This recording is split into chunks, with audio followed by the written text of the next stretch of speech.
hungry after it. I hope you're staying humble, and I hope you're having great relationships. I wanted to share a few things that had on my mind.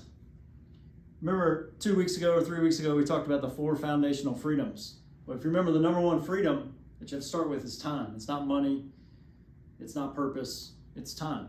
And we talked a little bit about the 80-20 rule. Well, I just want you to hone in on your 20%. And in business, a great way to start that conversation is to say, of my 100%, where do my top 20 checks come from? And focus on those where those checks come from. Focus on that 20%.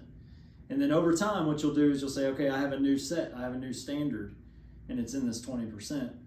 And within this 20%, you're going to come up with another 80, and you're going to drop that off. You're going to be focusing on a new 20%, and a new 20%, and a new 20%.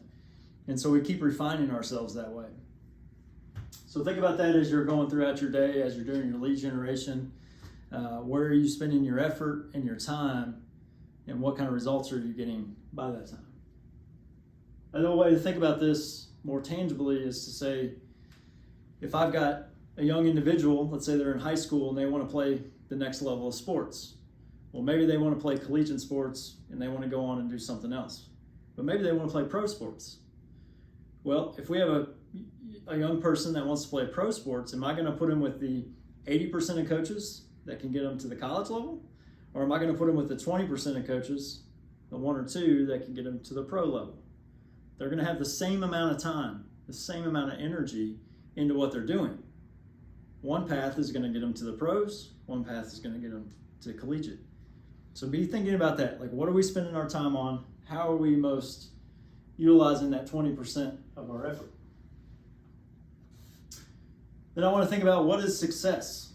So we have our past accomplishments, we have our present tasks, and we have our future goals. Remember, I'm really big, and we encourage you all to write business plans. But within those business plans, we want you to have strategies and tasks to be successful. But one thing I've learned lately is when I have a goal out here, if I'm always comparing it to my task at hand and my goal, my ideal goal, there's a gap there. It's an unachievable gap. Hopefully I'm setting goals big enough that I can't reach them. And so sometimes over time, we can feel like a failure because we can never reach our goal.